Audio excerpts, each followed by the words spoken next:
Saudi ജയിലിൽ കഴിയുന്ന കോഴിക്കോട് സ്വദേശി അബ്ദുൾ റഹീമിന്റെ മോചനം ഇനിയും വൈകും. മോചന ഹർജി പരിഗണിക്കുന്നത് റിയാദ് കോടതി വീണ്ടും മാറ്റുകയാണ്. ഇത് 8ാം തവണയാണ് ഹർജി പരിഗണിക്കുന്നത് മാറ്റുന്നത്. സാനിയോ മനോമി വിവരങ്ങളുമായി. സാനിയോ, ഓരോ തവണയും ഏതാണ്ട് ഇതേ സമയങ്ങളിൽ തന്നെയാണ് ഹർജിയുമായി ബന്ധപ്പെട്ട പ്രതീക്ഷയോടെ കുടുംബം കാത്തിരുന്നിട്ട് അത് നിരാശയിൽ അവസാനിക്കുന്നത്. 8ാം തവണയാണ് വീണ്ടും കോടതി കേസ് പരിഗണിക്കുന്നത് മാറ്റുന്നത്. എന്താണ് ഇത്തവണത്തെ ന്യായീകരണം?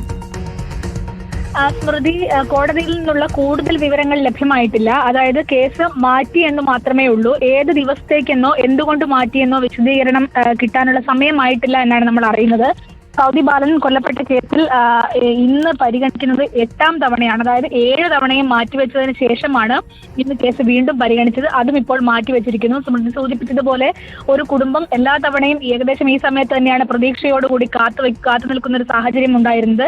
പുതിയ ജഡ്ജിമാരടങ്ങിയ ഡിവിഷൻ ബെഞ്ചാണ് ഇന്നിപ്പോൾ കേസ് പരിഗണിച്ചത്.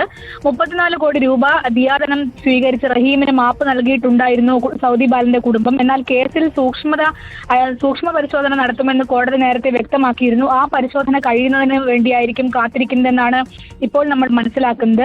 മാപ്പ് നൽകിയതിന്റെ അടിസ്ഥാനത്തിൽ ജൂലൈ 2-ന് അബ്ദുൾ റഹീമിനെ വധശിക്ഷ കോടതി റദ്ദാക്കിയിരുന്നു. എന്നാൽ വിട്ടയക്കാൻ തയ്യാറായിരുന്നില്ല. പൊതു അവകാശം കൂടി പരിഗണിക്കാനും തീരുമാനിക്കുകയായിരുന്നു. കേസിലെ പല കണ്ടെത്തലുകളും മോചനത്തിന് തടസ്സമാകുന്നു എന്ന സൂചനയും അതേസമയം വരുന്നുണ്ട്. അതേസമയം 18 വർഷമായി റിയാദിലെ ജയിലിൽ കഴിയുകയാണ് അബ്ദുൾ റഹീം.